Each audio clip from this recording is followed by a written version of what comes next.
Okay, Jumonji. Let's grab the swords. Or hanbos, whatever you got. Doesn't matter. Same thing. All right, so we're thinking Jumonji in our mind now. So we can one hand hold the sword and actually be in Jumonji. So as the thrust comes in, I'm going to parry. They have two hands, so I might just get a parry on this. So I'm going to end up a little bit closer inside, right? So as I'm here in Jumonji, I parry, and then I could strike or double strike. So let's just think of a light parry. You might not be strong enough to parry both of their hands, but you have this up in position because check this out. If you come in with the thrust and I'm here and I parry and she cuts back in, I could ride this and have it go in different ways. So I don't have to have this be like a permanent heavy thing. I just need to parry out and then I can move it from here or block down or push with my body as I come in. So feel that, what it's like to just parry. Jumonji, boom. Jumonji, boom. There we go. Perfect.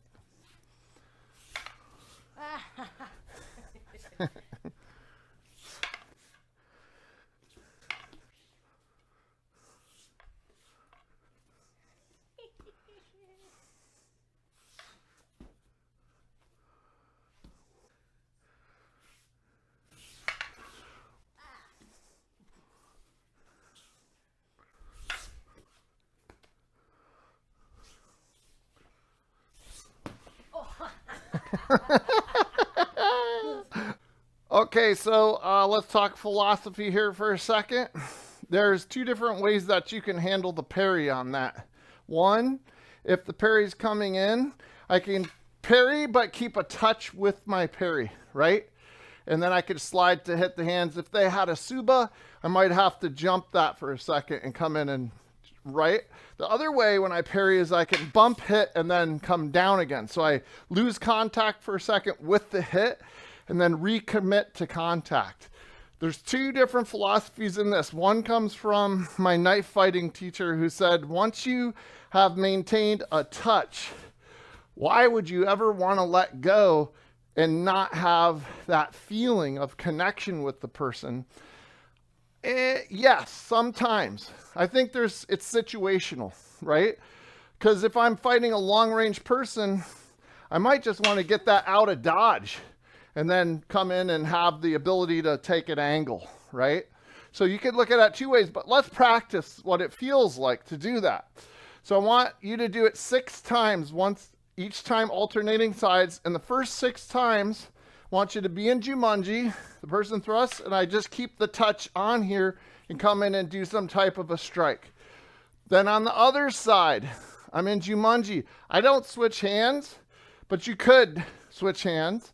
But if you don't switch hands, you have to step to the outside with Jumonji and then maybe you grab differently, right? So just play with this.